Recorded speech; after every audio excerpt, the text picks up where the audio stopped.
Hey guys, welcome back to my channel say yes to literature. Guys, आज का जो हमारा वीडियो होने वाला है वो होने वाला है यूजीसी नेट पेपर वन का जो पार्ट वन है। उसमें जो प्री इंडिपेंडेंस, ठीक है, प्री इंडिपेंडेंस में किस तरह से हमारी जो इंग्लिश, आज जो हम इंग्लिश पढ़ते हैं, देखते हैं, जो आज इंग्लिश की फॉर्म डेवलप हुई है, उसका स्टार्टिंग कहाँ से हुआ था, ओरिजिन कहाँ से हुआ था। ठीक है गाइस। तो गाइस, इससे पहले मैं जितने भी वीडियोस डाल चुकी हूँ, अगर आपने वो नहीं देखे तो मैं रिसर्च के और एनवायरनमेंट से रिलेटेड के उसका डिस्क्रिप्शन में लिंक मेंशन कर दूंगी, आप वहां से जाके उसे देख सकते हैं। और अगर आपने गाइस मेरे जितने भी पहले के वीडियोस नहीं देखे तो प्लीज मैं टेलीग्राम का लिंक भी उसमें मेंशन कर दूंगी, आप वहां पर उनको देख सकते हैं। वहां से आप जितने भी प्रीवियस वीडियोस हैं उनको देखकर अपनी यूजीसी नेट पेपर वन की प्रिपरेशन बहुत अच्छे से कर सकते हैं। और गाइस, पेपर टू के लिए मैंने बहुत सारे वीडियोस डाले हुए हैं। अगर गाइस आपको मेरे वीडियोस अच्छे लगते हैं तो प्लीज मुझे मैसेज कीजिएगा। आपकी जो मैसेज और कमेंट्स होते हैं मुझे बहुत मोटिवेट करते हैं इस तरह की अच्छी अच्छी वीडियोस को बनाने के लिए। तो गाइस, मैं आपको बता दूं, जैसे कि मेरे हैंड रिटन नोट्स है, इन्हीं को पढ़कर मैंने अपना यूजीसी नेट का एग्जाम अपने फर्स्ट अटेम्प्ट में क्वालिफाई किया है with a very good percentile. ठीक है गाइस, आज का वीडियो शुरू करते हैं। तो जैसे कि कहीं आप देख पा रहे हैं कि प्री इंडिपेंडेंस का टॉपिक मैंने डाला हुआ है कि जब इंडिपेंडेंस नहीं मिली थी इंडिया में और ब्रिटिशर्स यहाँ रूल कर रहे थे, तो उन्होंने किस तरीके से हमारी एजुकेशन पॉलिसीज में रिफॉर्मेशन लाए और किस तरह से उन्होंने इंग्लिश को यहाँ पर इंट्रोड्यूस किया। ठीक है गाइस।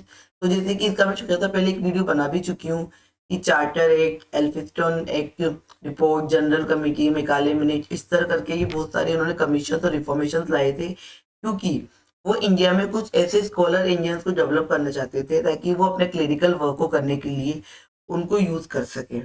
ठीक है, क्योंकि इंडिया में इससे पहले इंग्लिश कोई जानता नहीं था। इंडिया में नॉर्मली हिंदी, पर्शियन, ये तरह लैंग्वेज चल रही थी। तो इन्हें अपने क्लेरिकल वर्क को करने के लिए जो इंग्लिश पढ़ सके, लिख सके, समझ सके, उस तरह की पूरी रेस को डेवलप करना था। ठीक है, तो इसीलिए इन्होंने इंग्लिश के लिए कुछ रिफॉर्मेशन लाए। इसमें सबसे पहले चार्टर एक्ट आया। तो मैंने चार्टर एक्ट से चार्टर लगा बताया था आपको कि चार्टर एक्ट 1813। ठीक है गाइस, इन्होंने वैसे तो ये चार्टर एक्ट जो लाया था वो इन्होंने बोला था to spread scientific knowledge in British India. But इनका मेन जो इनका जो मेन रीजन था या इनका मेन मोटिव था वो था इंडिया में इंग्लिश को इंट्रोड्यूस करना। ठीक है, इसके लिए गाइस इन्होंने 1 लाख का जो स्कॉलरशिप थी फॉर रिसर्च वो भी प्लान किया कि रिसर्च के लिए इनको 1 लाख रुपए पे करने थे। ठीक है गाइस। और गाइस, यहाँ पर मैंने लिखा हुआ है वॉइस रॉय एम्बेसेड। आपके यूजीसी नेट एग्जाम में इस तरह के क्वेश्चन बहुत बनते हैं कि चार्टर एक्ट 1813 जब आया था तब इंडिया में कौन सा वॉइस रॉय रूल कर रहा था। अभी रिसेंटली गाइस ये अ, राजस्थान सेट में क्वेश्चन आया था। ठीक है, तो मैंने वो अटेम्प्ट दिया था एक्चुअली, से मुझे अच्छे से आइडिया इस बात का। तो गाइस, इस तरह क्वेश्चन बहुत बनते हैं। तो मैं चलो हाईलाइट कर देती हूँ एक बार इसको।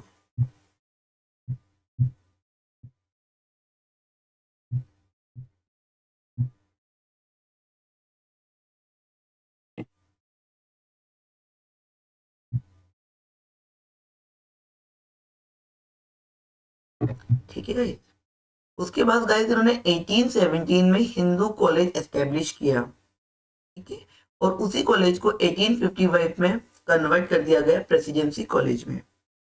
देन 2010 में इसे प्रेसिडेंसी यूनिवर्सिटी बना दिया गया गाइस। उसके बाद आती है एलिफिंस्टन रिपोर्ट, जिसे मैं बोलती हूँ एलिफेंट देखना। तो 1823 में गाइस इसका मेन मोटिव ये था कि इंडिया में जो अभी तक एजुकेशन पॉलिसीज या एजुकेशन स्ट्रक्चर चल रहा है उसमें क्या चेंजेस चाहिए, क्या हमें रिफॉर्मेशन करने हैं। तो उन्होंने क्या appointment of discrete examination officer, एक एग्जामिनेशन ऑफिसर को जो अपॉइंट किया जो पूरी एजुकेशन स्ट्रक्चर को देखे में क्या कमियां हैं, क्या रिफॉर्मेशन किए जा सकते हैं। Then training to teachers, teachers को ट्रेन करना। ठीक है, उसके बाद सुपरविजन ऑफ स्कूल्स, और स्कूल्स में सुपरवाइज करना कि कैसा काम चल रहा है, क्या रिक्वायरमेंट्स है, ट्रेनिंग कैसी दी जा रही है, क्या चेंजेस होने चाहिए। ठीक है। देन 1834 में एल्फिंस्टन इंस्टीट्यूशन बॉम्बे में सेटअप हुआ इन 1834। ठीक है guys, this is the oldest college of Bombay university. In 1835 guys Elphinstone college Bombay, then 1835 Calcutta medical college, ये दोनों कॉलेज गाइस इसमें इसके अंदर बने थे। Then general committee on public instruction 1823। ठीक है गाइस, जनरल कमिटी क्यों बिठाई गई, क्योंकि गाइस जब जनरल कमेटी बिठाई गई तो दो जो पार्टी थी उनमें है ना डिस्प्यूट स्टार्टेड हो गया, क्योंकि जो ओरिएंटल्स थे वो ट्रेडिशनल को सपोर्ट कर रहे थे। ट्रेडिशनल यानी इंडियन लैंग्वेज या पर्शियन लैंग्वेज जो उस टाइम इंडिया में लिखी पढ़ी जाती थी, जबकि एंग्लिकन सपोर्ट कर रहे थे इंग्लिश एजुकेशन को, कि इंग्लिश को इंडिया में इंट्रोड्यूस करना चाहिए, क्योंकि उनका मेन सोलो पॉइंट तो यही था गाइस कि इंग्लिश को इंट्रोड्यूस करें ताकि उनका क्लेरिकल वर्क जितना भी वर्क है वो इंग्लिश में करवाया जा सके। ठीक है, इसीलिए इसमें जो डिस्प्यूट हुआ और डोमिनेटेड बाय वेस्टर्न एजुकेशन, और ज्यादातर जो इस कमेटी में थे वो डोमिनेट कर रहे थे वेस्टर्न एजुकेशन यानी इंग्लिश एजुकेशन को। इसके बाद गई मेकाले मिनट आया। मेकाले ने आके मतलब यहाँ पर जो भी अपने व्यूज दिए अबाउट इंग्लिश एजुकेशन या फिर इंडियन एजुकेशन की इंडिया में क्या रिफॉर्मेशन होनी चाहिए, उसे मेकाले मिनट के नाम से जाना जाता है। ठीक है, अब गए इस समय विलियम बेंटिक और लॉर्ड ऑकलैंड, ये दोनों जो हम कह सकते गवर्नर्स थे, वाइस रहे थे, उन्होंने रूल किया था। तो ये फिर आप ध्यान रखिए।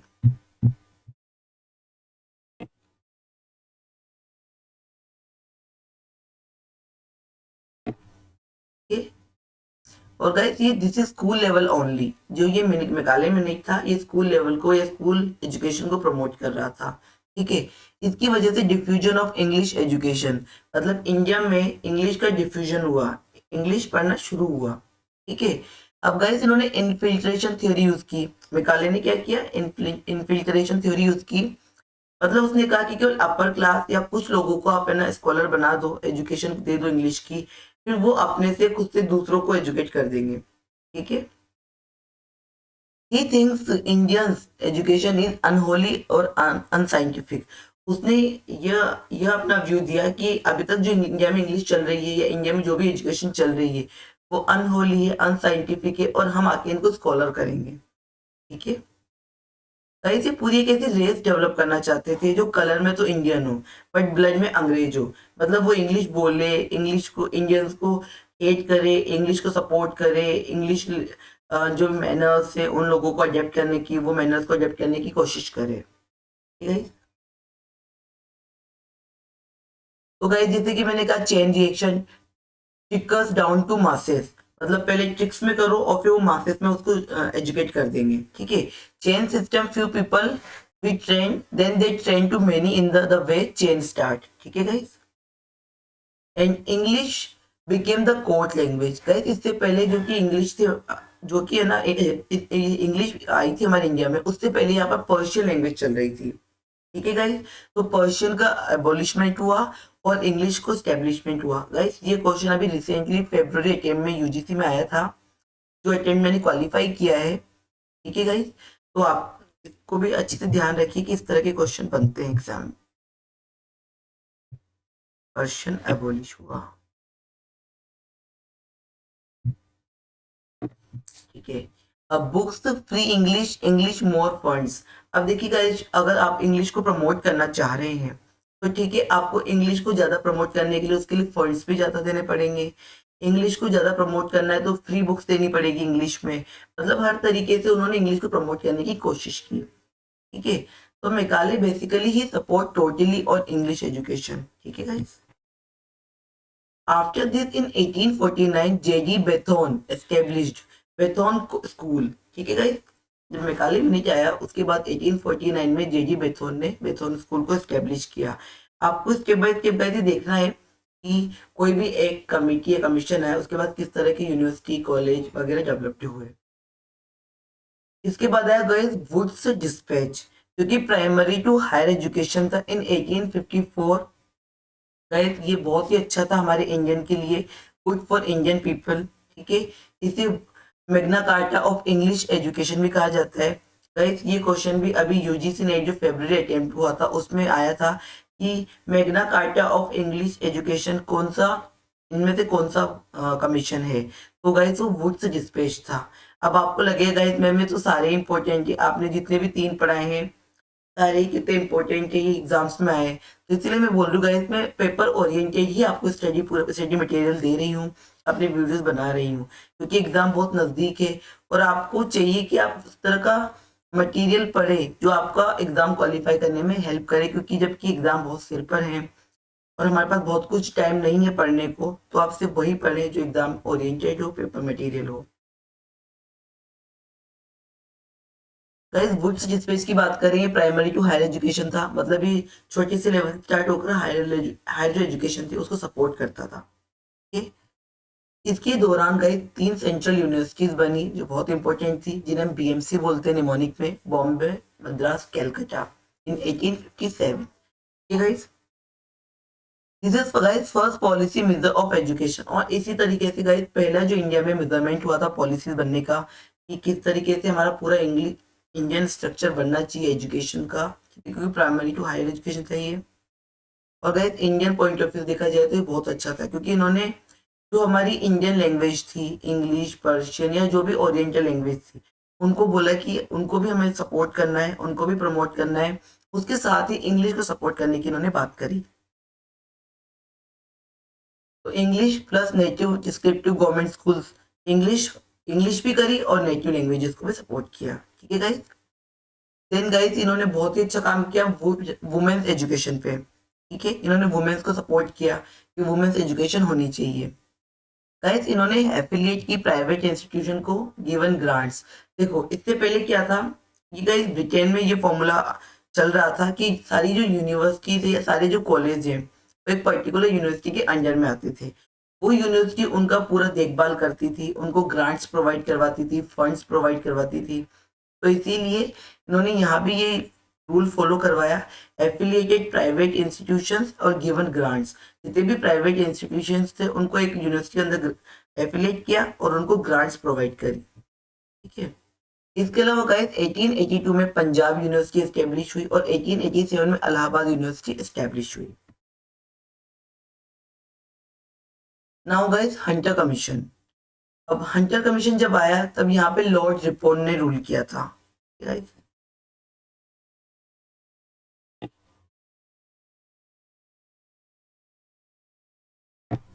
ये 1882 टू 1883 आया था। ठीक है गाइस, प्राइमरी और हायर एजुकेशन इन्होंने सपोर्ट किया था।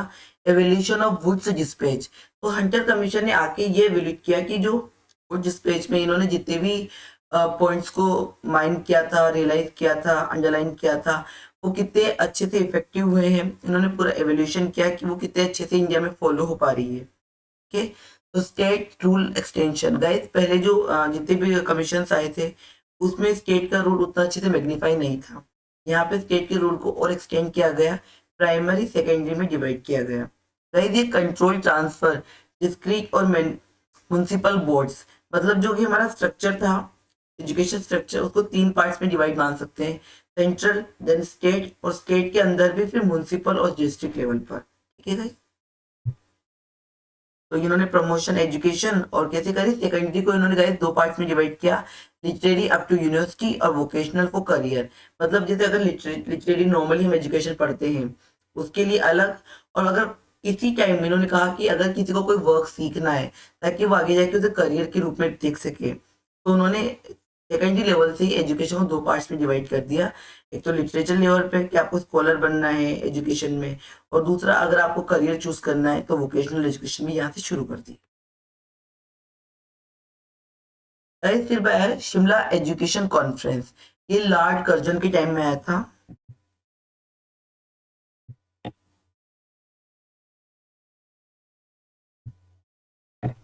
ये गाइस 1901 में आया था। इनका लीड फोकस था कंप्लीट एजुकेशन से primary to higher education power पे। ठीक है, और power transfer to central government.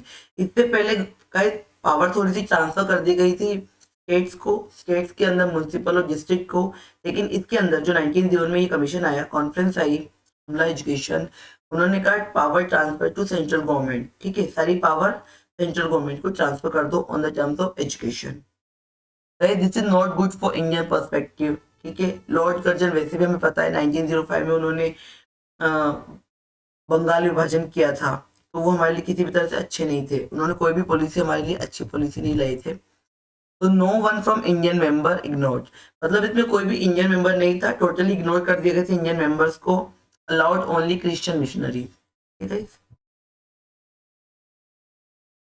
Then guide Indian universities commission. अब जहां भी इंडियंस का नाम आ जाता है हमें अच्छा लगता है कि हाँ चलो इंडियंस की एंट्री हो गई. ठीक है. This act sanctions 3.5 lakh 13.5 lakh for Indian education also. Guys इसमें लेकिन कोई इंडियन नहीं था, no Indian in this also. ये 1902 में आई थी. ठीक है. By lord Curzon appoint.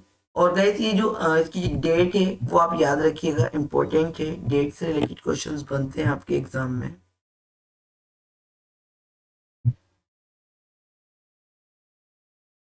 तो 27 जनवरी 1902 को ये लाई गई थी और 21 मार्च 1904 को इट बिकेम एक्ट. ठीक है गाइस. गाइस ये स्टडी यूनिवर्सिटी थी. ठीक है. तो न्यू फंक्शनिंग शुड बिल्ड आना चाहिए. आई थिंक शायद यहाँ पर तो न्यू फंक्शनिंग डेवलप करने की बात कही गई यहाँ पर. ठीक है. चेयरमैनशिप ऑफ थॉमस रालेक और थॉमस रालेक की चेयरमैनशिप पर.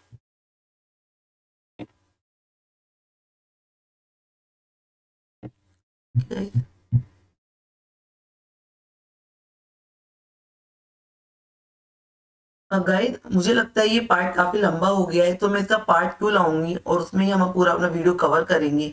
आई होप आपको मेरा ये आज का वीडियो अच्छा लगा होगा. अच्छा लगा तो अपने फ्रेंड्स के साथ शेयर कीजिए गाइस. आज के लिए इतना ही. मिलते हैं नेक्स्ट वीडियो में. तब तक के लिए बाय. Take care.